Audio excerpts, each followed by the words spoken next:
Sollicité par des gens en détresse, Christophe Duloir a intégré naturellement une association de juristes qui défendait les usagers victimes d'exclusion des pouvoirs publics.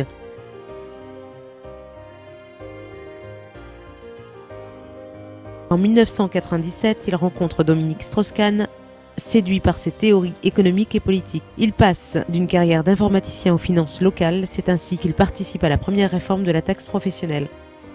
En 2000, Christophe Duloir adhère au PS puis devient secrétaire de section. Candidat aux élections municipales en 2001, candidat au cantonal en 2004, en 2007, il est élu conseiller général du canton de Sannois.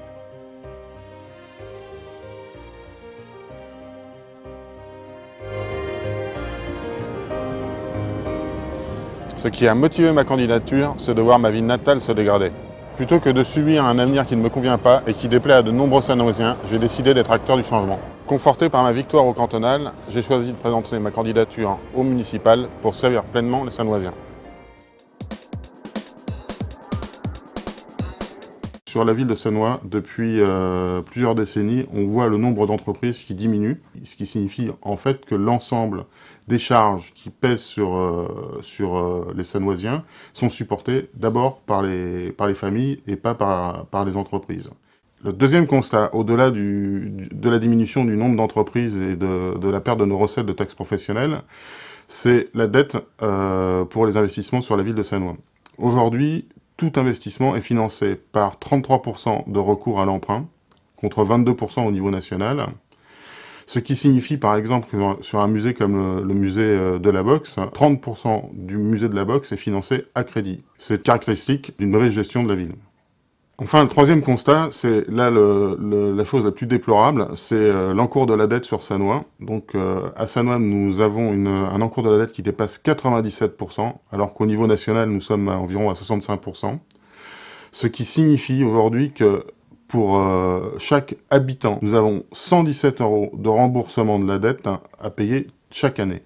Ceci pendant plusieurs décennies. C'est inadmissible lorsqu'on est un maire qui aujourd'hui défend le développement durable.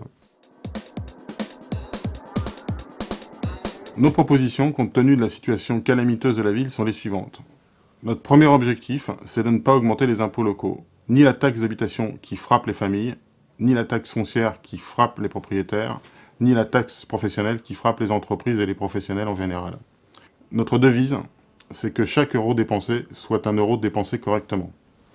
Notre deuxième proposition, c'est de recréer dans tous les quartiers des commerces de proximité pour recréer le lien social et le lien économique avec toute la population.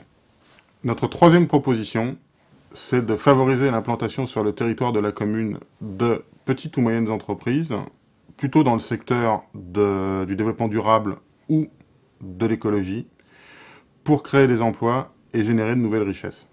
Notre quatrième proposition, c'est de faire adhérer Sannois à une communauté d'agglomération, afin, à terme, de pouvoir baisser la taxe professionnelle qui pèse sur les entreprises et d'augmenter nos ressources.